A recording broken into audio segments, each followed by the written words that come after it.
Olá, está no ar o Com a Câmara na Cidade. No programa de hoje nós vamos falar sobre a intolerância contra a comunidade LGBT na capital gaúcha. Quais os números da violência em Porto Alegre? O que o governo oferece como política pública no município? Como esse tema repercute entre os parlamentares na Câmara de Vereadores? E ainda, vítima diz que discriminação no trabalho começou após revelar que era homossexual. O Com a Câmara na Cidade está no ar. Fique conosco. Rudirã e Cláudia trabalham na mesma rede bancária. Ela afirma ter sofrido represálias por apoiar o colega. Rudirã conta que foi vítima de homofobia. Cláudia diz ter presenciado outros casos. Os dois entraram na justiça contra a Caixa Econômica Federal.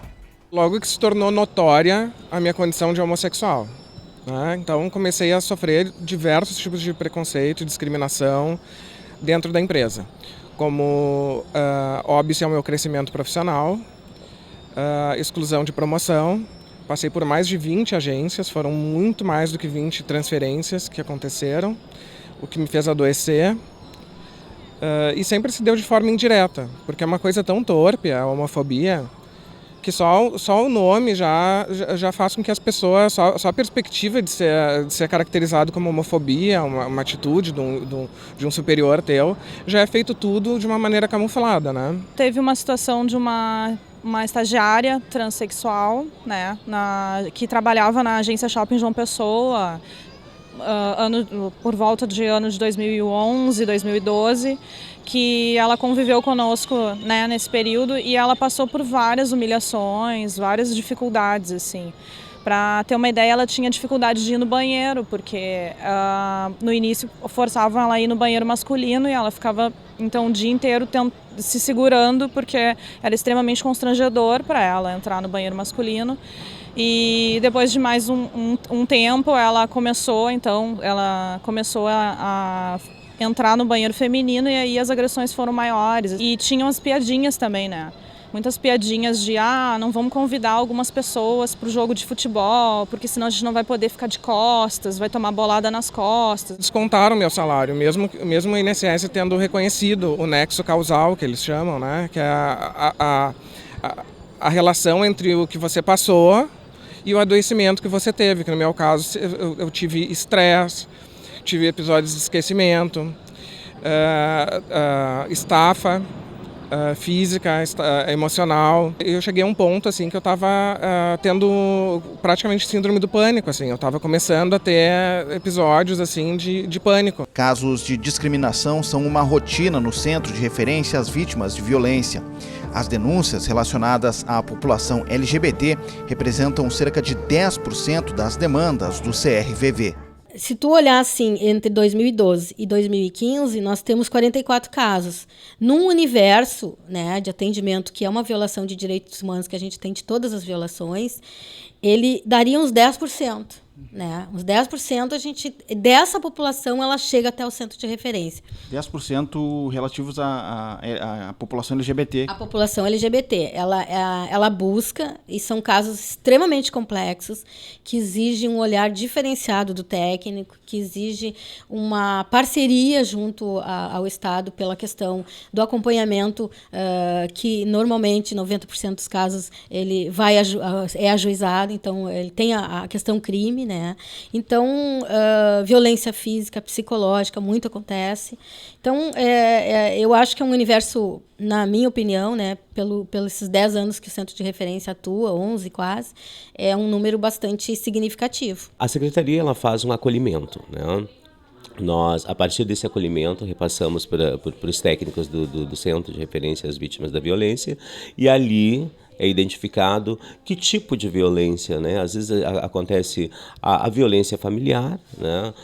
O vizinho, são inúmeras, né? São inúmeros tipos de violência, a violência psicológica também, e a gente passa a acompanhar a partir do momento que é especificado o tipo de violência. Uma das principais dificuldades no acompanhamento das denúncias é que, atualmente, a homofobia, a transfobia ou a lesbofobia ainda não foram tipificadas como crime no Brasil.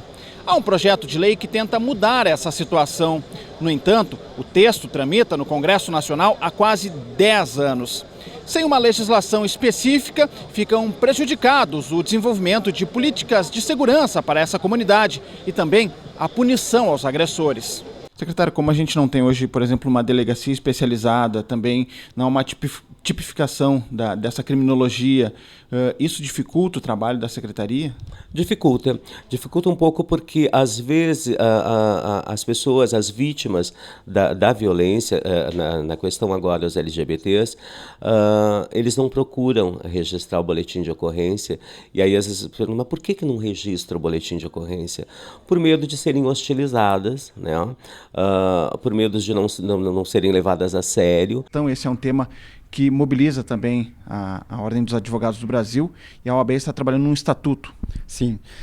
As comissões de diversidade sexual da Ordem dos Advogados do Brasil, que existem em todas as seccionais, e são mais de 300 comissões atualmente, estão engajadas na luta pela aprovação do Estatuto da Diversidade Sexual, que é um projeto de lei elaborado pela Ordem dos Advogados. No ano de 2011, ele foi apresentado pelo Conselho Federal à sociedade, e nós estamos coletando essas assinaturas, essas adesões da sociedade, para que possamos encaminhar esse projeto de lei ao Congresso Nacional. Uma vez encaminhado ao Congresso, ele necessariamente deverá ser votado, deverá ser apreciado pela Casa, e assim esperamos que ele seja aprovado. Esse projeto de lei prevê uma série de direitos à sociedade, uma série de direitos à população LGBTI, dentre a criminalização da homofobia, lesbofobia e transfobia, que hoje nós não temos nenhuma legislação nesse sentido, e bem como outros direitos, como a questão do próprio casamento, em que pese já exista a resolução do CNJ do ano de 2013, nós necessitamos de uma legislação que, de fato, preveja esse direito. Além de outros direitos, questão de adoção, direito previdenciário e outras questões relativas à população LGBTI. A Comissão Especial de Diversidade Sexual da Ordem dos Advogados do Brasil aponta um crescimento nas denúncias de violência contra a comunidade LGBT. Em 2013, na capital gaúcha, foram 8 casos registrados pela OAB. Em 2014, 12. E neste ano, até o momento, já são 8 casos, sendo 5 homicídios e destes, 4 envolvendo travestis. Para um dos fundadores do Grupo Nuances, ao mesmo tempo em que o movimento ganhou visibilidade, também aumentaram os ataques. O Nuances tem 24 anos de luta pelos direitos da comunidade LGBT. É uma conjuntura que o Brasil vive, né, já há alguns anos, onde eu acho que os setores conservadores, e eu acho muito capitaneados pelos setores fundamentalistas, vêm também, eu diria, até fazendo uma analogia, saindo do armário e colocando suas posições muito conservadoras, eu diria, muito num sentido assim dogmático, muito ligado a uma visão religiosa mesmo, e aí nos colocando como, eu diria, bode expiatório para muitas das questões que eles elegem, como, por exemplo, que nós seria responsável por comprometer a família, acabar com a família, com os valores morais da família. Então vem repercutindo isso na sociedade, e a gente vê isso em eventos, como a gente pode perceber nas redes sociais, na discussão, que eu acho que é, por exemplo, a gente discutir a questão de gênero e orientação sexual nos currículos escolares, coisa que até já vem acontecendo em muitos lugares, em outros países já faz parte, e a gente vê uma reação muito forte nesse sentido, né? O professor de Direitos Humanos do IPA, Marcos Rolim, atribui as agressões à formação política e cultural do país. O Brasil tem um problema a ser superado, que é o fato de que nós não vivemos nunca no nosso país uma revolução iluminista, né? Quer dizer, os ideais da modernidade no Brasil foram importados sem que houvesse na prática uma revolução cultural, uma reforma, né, na mentalidade das pessoas. Há um grupo grande de brasileiros, algumas pesquisas quantificam isso em torno de 1/3 dos brasileiros que estariam dispostos a legitimar a tortura, a pena de morte, né, a volta da ditadura. Então 1/3, né, é muita gente, é uma minoria, mas uma minoria muito expressiva de pessoas que, ou porque não tiveram acesso à educação, ou não tiveram condições de se formar, ou porque foram deformadas. Deformadas, eu digo aqui, especialmente por um tipo de programação. Eu acho que a televisão brasileira tem uma grave responsabilidade com relação a isso. Nós temos hoje programas policialescos que exploram essa angústia social, esse medo disseminado, e que promovem valores de violência, que estimulam a prática da violência, estimulam inclusive os linchamentos. A situação da comunidade LGBT em Porto Alegre é tema recorrente na Câmara de Vereadores, especialmente na Comissão de Direitos Humanos. A SEDECOM é responsável pela elaboração do mapa da segurança na capital gaúcha. Segundo o atual vice-presidente da comissão, o vereador Alberto Kopitschek, do Partido dos Trabalhadores, o documento pode auxiliar na elaboração de políticas públicas. Ainda no âmbito do Legislativo Municipal, algumas demandas da comunidade LGBT se tornaram projetos, como o que garante aos travestis e transexuais o uso do nome da carteira social nos estabelecimentos públicos e privados de Porto Alegre. A proposta é de autoria do vereador professor Garcia, do PMDB, que é membro da Comissão de Educação. Foi um projeto que nós ingressamos em 2014 a pedido dos próprios movimentos, né? E o que nós entendemos é que ele vem fazer não só a questão da intolerância, mas fazer a justiça social. Nós sabemos que muitas vezes as pessoas são vitimizadas nos seus ambientes de trabalho, nas suas residências, na escola, na universidade, às vezes aonde estão jantando ou almoçando, porque a sociedade ainda não consegue entender esses novos conceitos. E o que nós procuramos fazer é o seguinte: se uma pessoa, por exemplo, que ele anda todos os dias de vestido, mas tem o nome de homem e todos o conhecem por um nome de mulher, por que não chamá-lo assim? Então a questão do nome social foi que eles possam utilizar aquele nome que são utilizados no cotidiano. Infelizmente, nessa onda que o país vive, né, de aumento da intolerância, também, né, este é um tema que tem crescido na cidade na forma da violência. Seja a violência em bares e restaurantes, né, nós temos dentro da Lei Orgânica Municipal um artigo que prevê a punição para estabelecimentos onde ocorra qualquer ato de preconceito, né? E nós tivemos, no mapa que nós fizemos ano passado, nós identificamos um crescimento, né, desse tipo de denúncia. A Prefeitura tem feito o registro, mas não tem também punido esses estabelecimentos com as multas que poderia dar e até, quem sabe, o fechamento, né? E é importante, exatamente nesse momento, né, de crescimento da onda de intolerância, que se use esses mecanismos. O artigo 150, ele é amplo, né? É todo e qualquer tipo de discriminação, né? Nós ainda temos um pouco de dificuldade, sim, para acompanhar o desenvolvimento do processo, né? Eu costumo dizer que a gente aqui não tem tantas pernas assim, mas aquilo que a gente pode fazer, a gente faz juntamente com o CRVV, né? E acompanhar esse trabalho. Mas ainda é uma questão que a gente está discutindo juntamente com a SMIC. Tem trâmites legais que a gente tem que obedecer. E esses trâmites dependem das secretarias, porque o processo do artigo 150 dentro do município ele é um processo administrativo, né? Ele entra pela Secretaria de Direitos Humanos, né? É feito todo um processo e imediatamente se encaminha com a documentação, as provas, testemunhas, todo o processo para a SMIC. Então, a SMIC tem a responsabilidade, através da assessoria jurídica e através da fiscalização, de autuar o estabelecimento. O que ocorre, assim? Esse processo, esse trâmite, ele tem todo um processo legal, né, de construção e de prazos, né, que muitas vezes esse processo ele leva 2 anos para se desenvolver.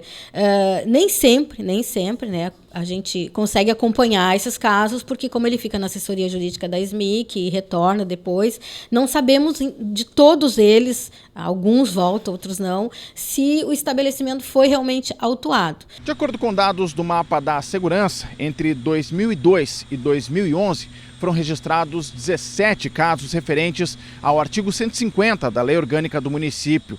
Nos anos de 2012 e 2013, foram mais 3, conforme o CRVV. Todas essas situações têm relação com a homo, a lesbo ou a transfobia.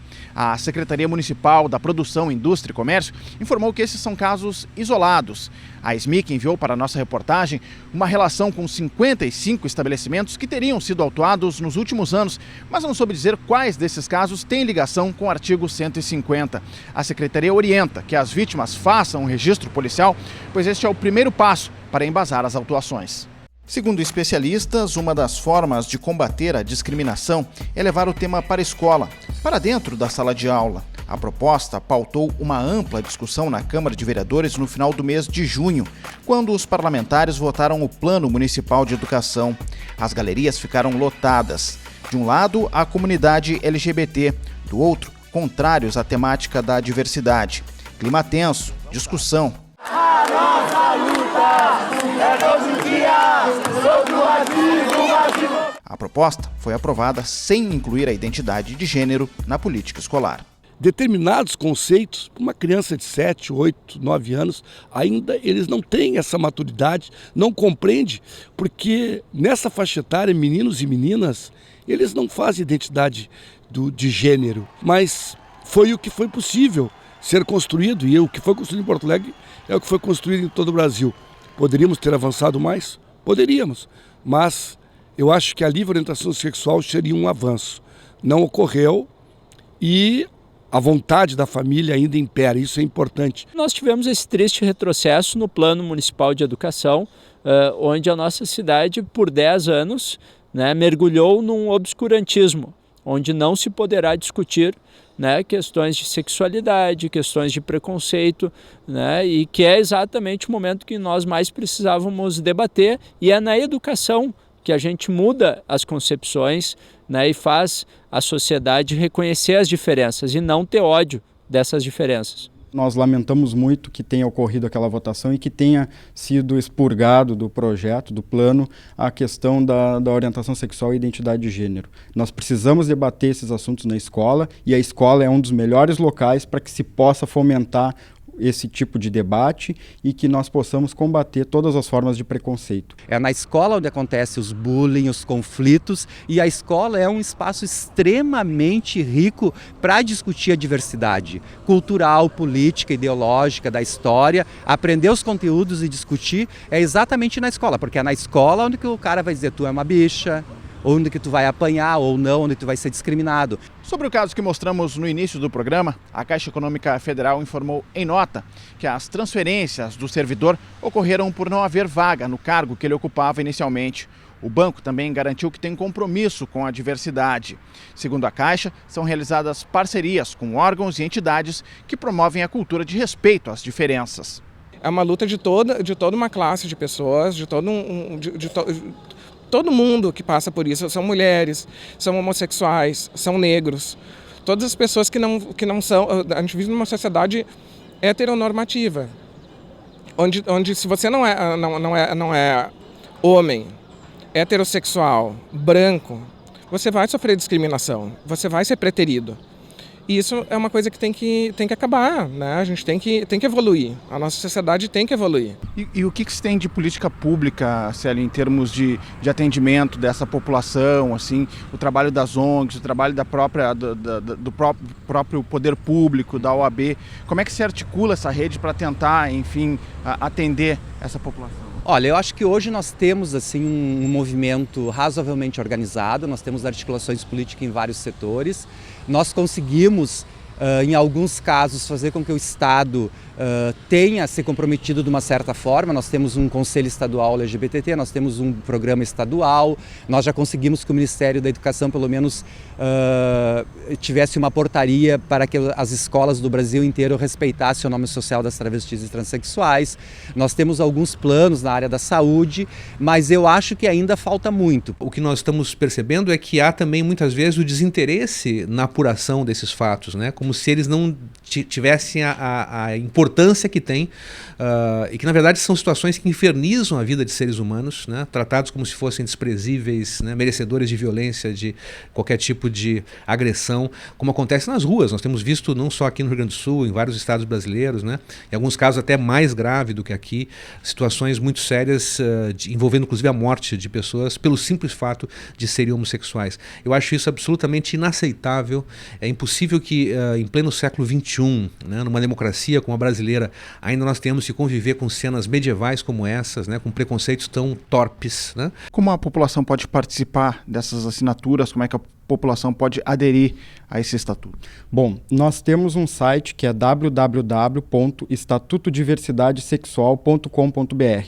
Lá cada um pode analisar o projeto, debater sobre o projeto, encaminhar propostas, e lá nós temos um link onde a pessoa pode fazer a assinatura online desse projeto.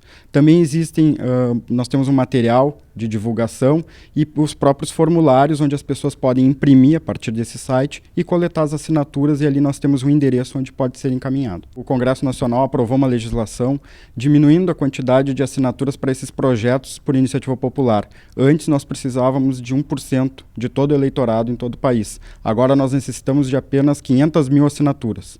Atualmente nós estamos com 200 mil assinaturas em andamento até agora no projeto.